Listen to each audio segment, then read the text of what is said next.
Good afternoon. Let me thank all of you for joining us for this timely press conference. All of you, I'm sure, remember that on February the 13th, the day before Valentine's Day this year, our state had the largest failure that I think we've experienced. In face of the extreme weather storm with, excuse me, I didn't take my mask down.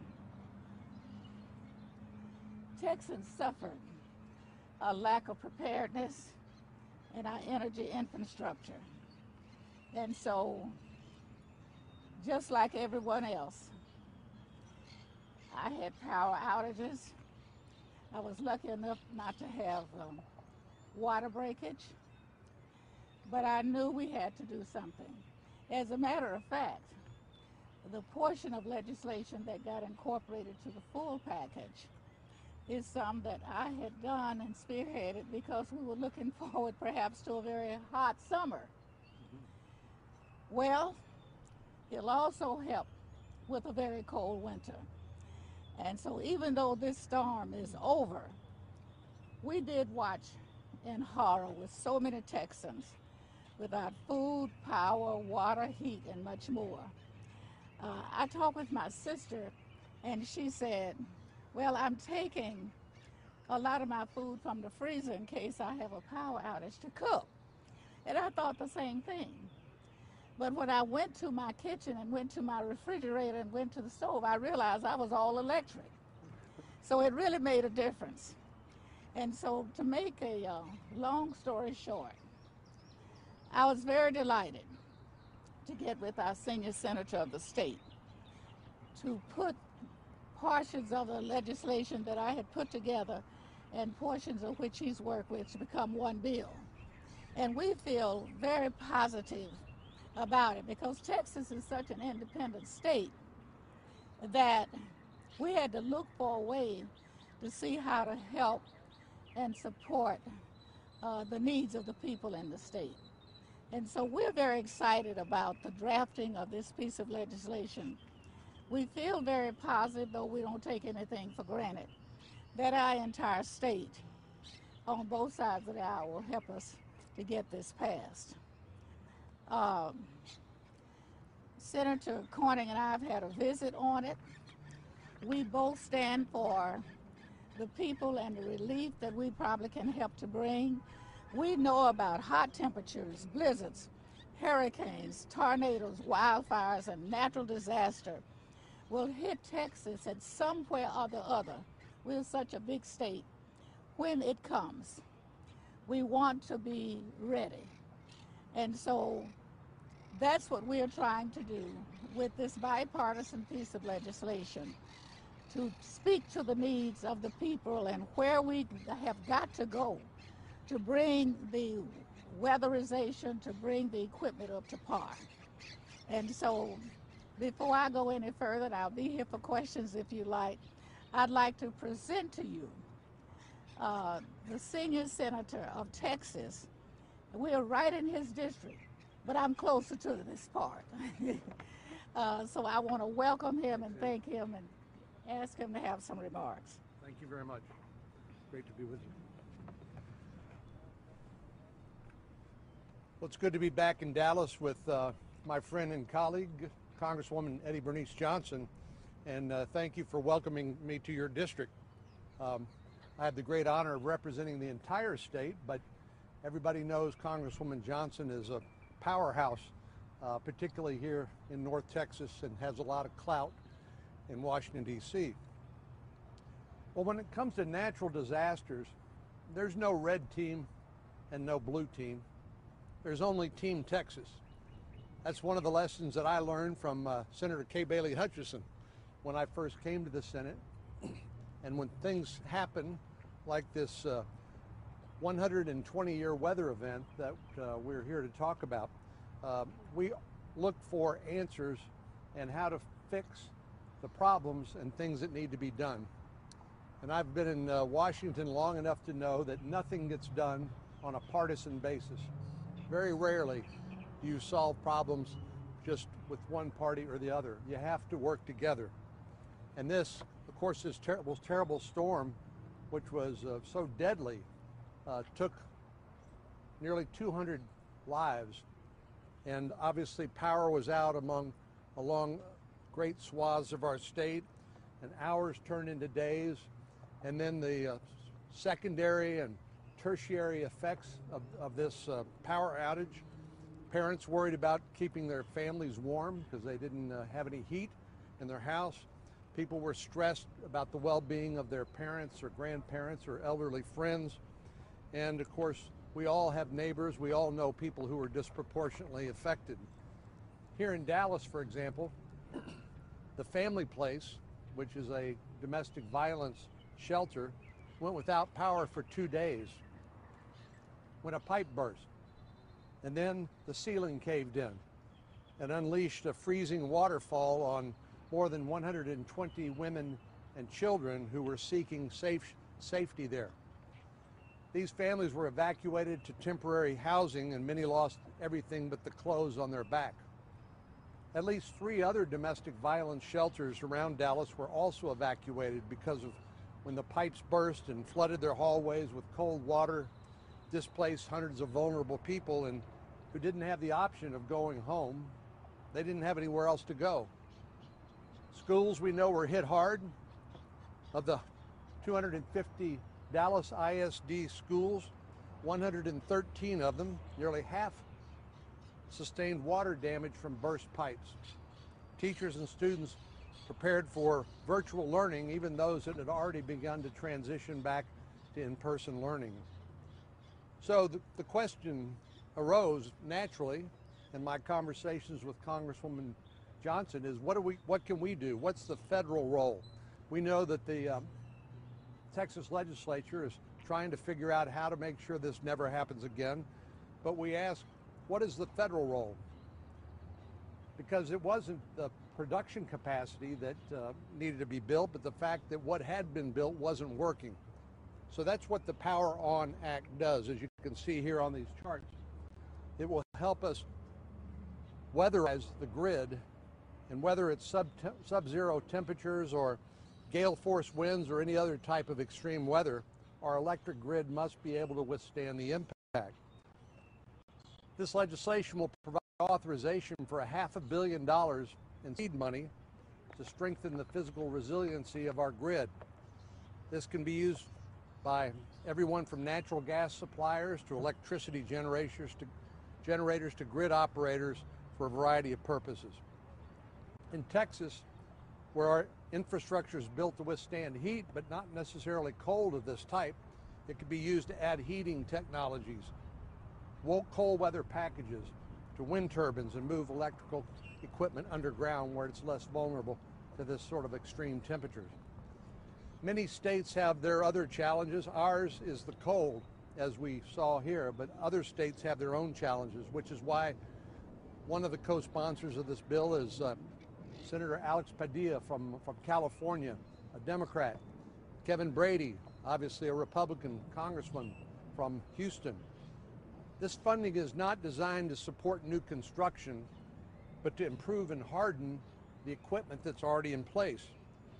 We simply have to ensure that our electric infrastructure is resilient and able to withstand whatever Mother Nature throws at it.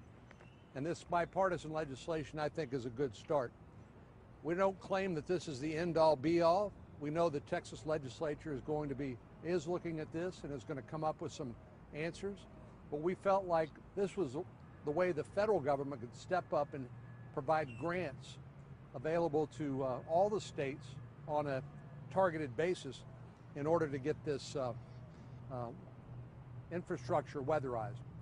And we know that the Department of Energy will be doing some research to try to figure out what are the best practices. So the federal government, Department of Energy, could then make recommendations to the states as they make their spending and decisions and decide what the priorities are of the states, that there's maximum flexibility, but also to maintain a targeted weatherization process for our vulnerable infrastructure.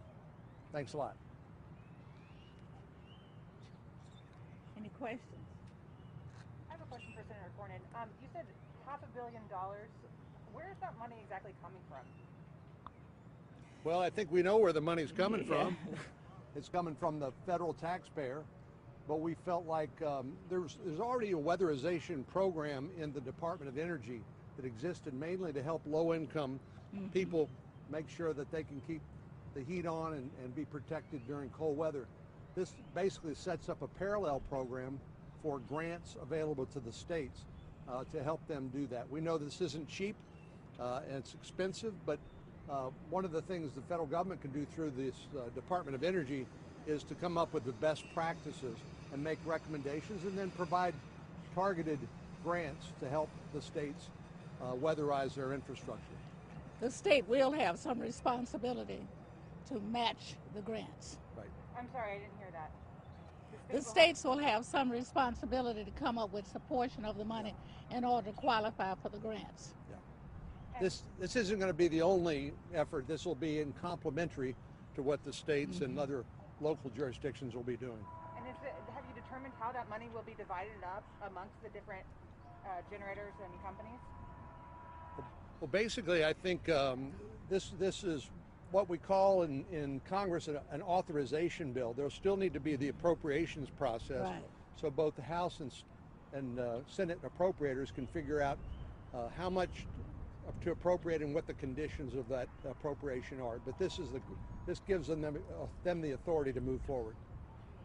And the states will have the opportunity to negotiate the rates.